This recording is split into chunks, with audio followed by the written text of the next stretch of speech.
Today's topic. Yeah. Oh,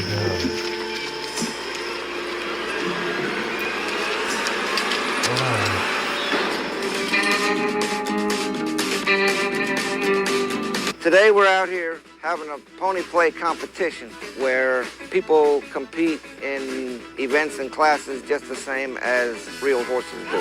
Just like a regular horse show event, we end up with some crashes and wrecks. People go down over the jumps. The competition gets pretty crazy sometimes.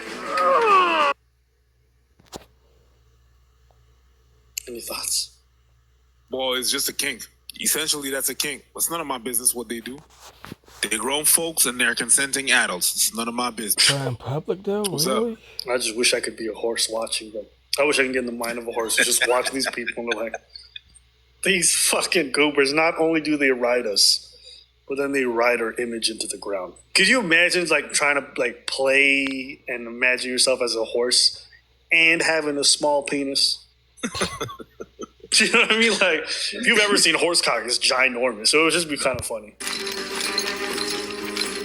It's about expressing your inner personality too, because so many other people, I'm sure I can speak for, live a life Monday through Friday that's not really an expression of who they are, what they do. It's what pays their bills. And when you get a chance to come out here and you get to enjoy what you do and be around other people who enjoy similar things and enjoy it with them, it's a great feeling. The freedom to be weird. Yes. Yes. Freedom to be weird. Imagine putting that on your Tinder profile. What are you into? Horses. You're like, oh, cool. Like, oh, what do you mean you're into horses? I become one on the weekends.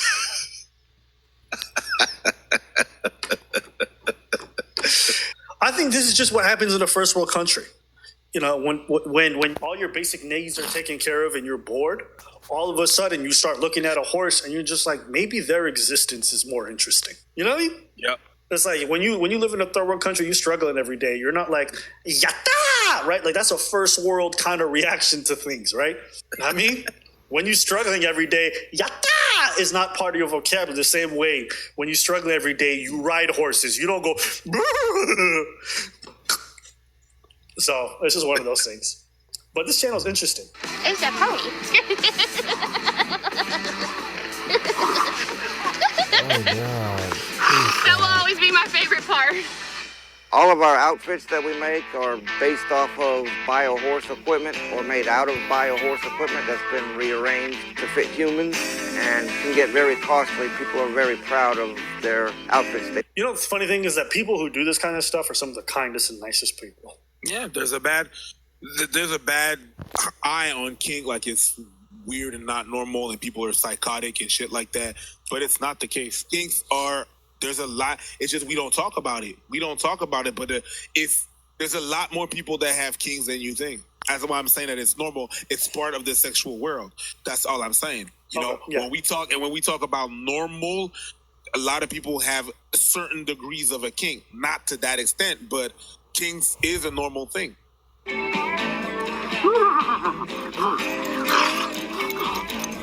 Everything on me is custom made. My ears are made from old boots, and then I have some fox fur for make it a little bit fuzzy, kind of get that Shetland look. The muzzle is custom made from a friend named Daisy Doll. You know, I got my bit and everything here. Custom made the bridge, which is a French braid. But the suit I did custom make, you know, added the markings and everything to give me more of that Shetland breed look. Guys, this is why we need prostitution. There's people who are into stuff like this who have husbands and wives who will never reciprocate.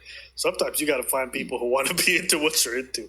Because you can tell these people, they feel great. You know, they feel in their natural habitat, and I support it. And underneath this particular harness that I'm wearing now, it's not really meant for pulling carts or anything. Its only purpose is to hold my tail because my tail is 5 pounds by itself, which is quite a bit of weight. So, you know, that's about it.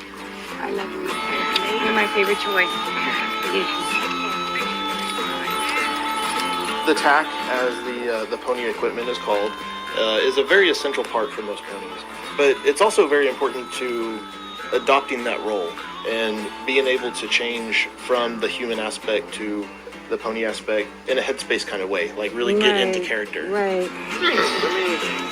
So looking the part is a big part Of playing the part. Yes. And when it comes to pony tack, it's a lot about individual expression. Yeah, everybody's a little different. Everybody's a little Yeah, sometimes you start out with ears and a tail, and then you Ears. end here. Yes, I it's really a. don't keep I don't want to say it's a saying one-way that. road, but it's definitely a hole once you get in Keep there. this in private, It's man. a slippery road. Yeah, we're gonna make it across it, and we're gonna do our. We have to be very normal and vanilla, upright, tax-paying citizens Monday through Friday. So to get to go out and pretend to be something else for the weekend is like so much fun.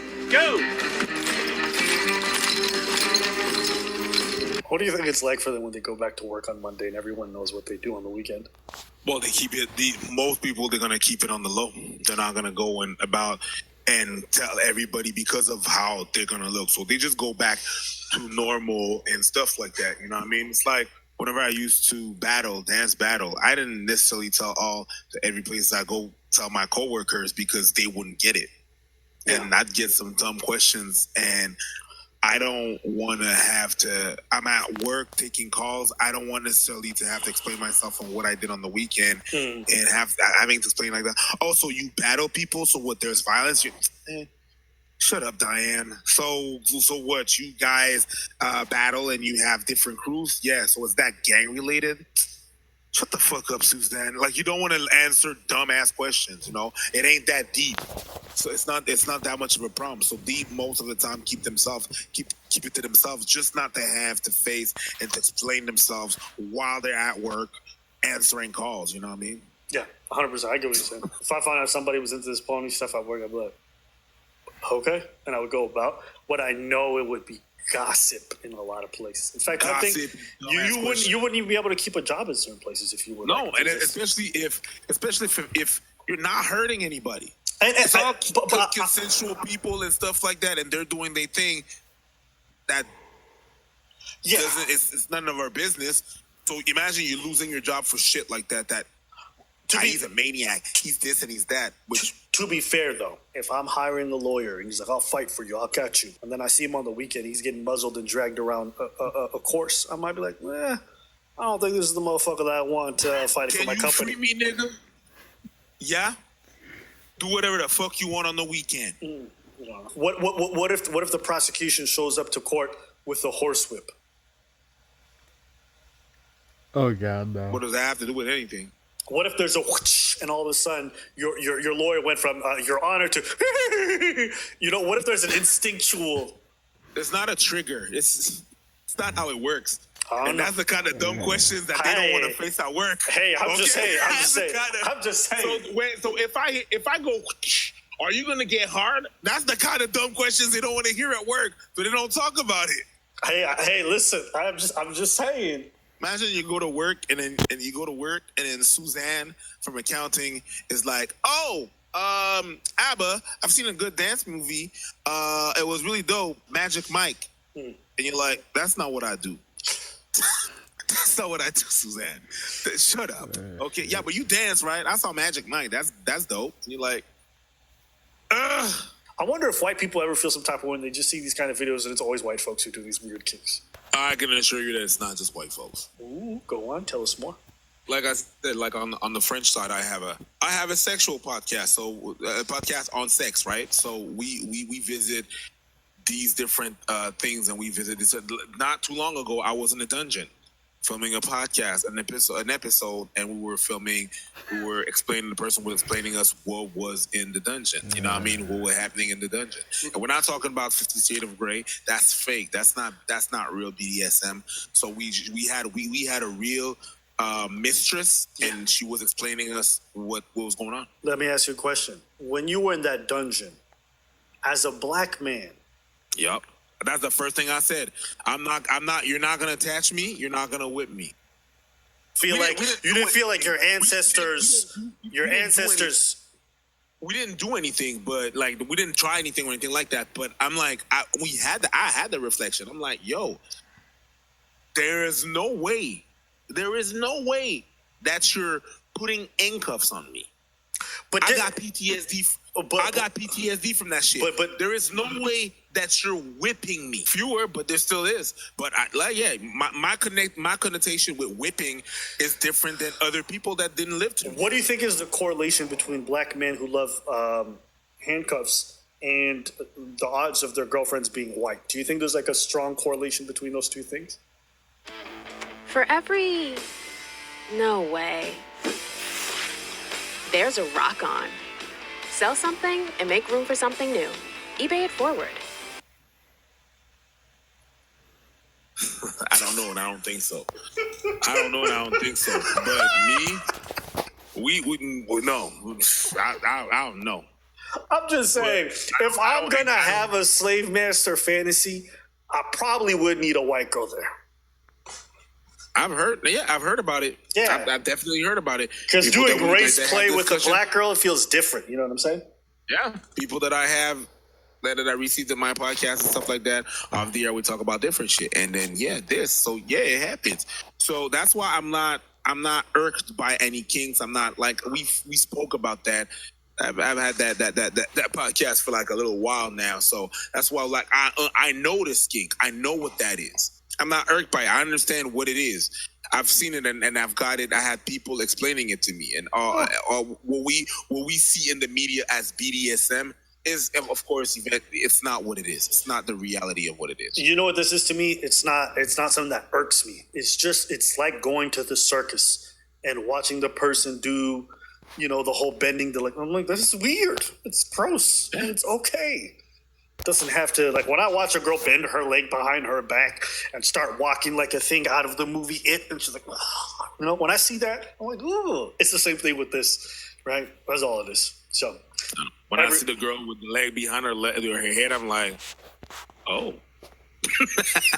It doesn't hurt me at all. You know what's funny? I watched a video a long time ago called Mr. Hands. You ever heard of it? Mr. Hand? Mr. Hands. There's a bunch of people right now watching on YouTube who know exactly what I'm talking about. Hands? Hands, plural. Like hands? Yes. You'll put it on. No. This can't go on YouTube. This is not one of those videos. This is a video for your podcast, okay? But anyways, in this video, the man goes to his favorite horse ranch and gets basically impaled by a horse, and he dies. Right? Okay, no, I can't put that on mine. I can't put that on mine. But the video is called Mr. Hands. There's actually a news thing that came out where it's like, man dies from horse experience. If that's a term, yeah. But anyways, if you guys want, you guys can go look up Mr. Hands yourself. I do not recommend it. It is short but disturbing. Yeah, don't watch it. Yeah. Now I know a bunch of you look it up for research purposes. Well, you did that for research purposes. Anyways, leave your comments below. Let us know what you think. Alright guys, if you enjoyed, like, comment, share, and subscribe. Thanks for the game. Until next time.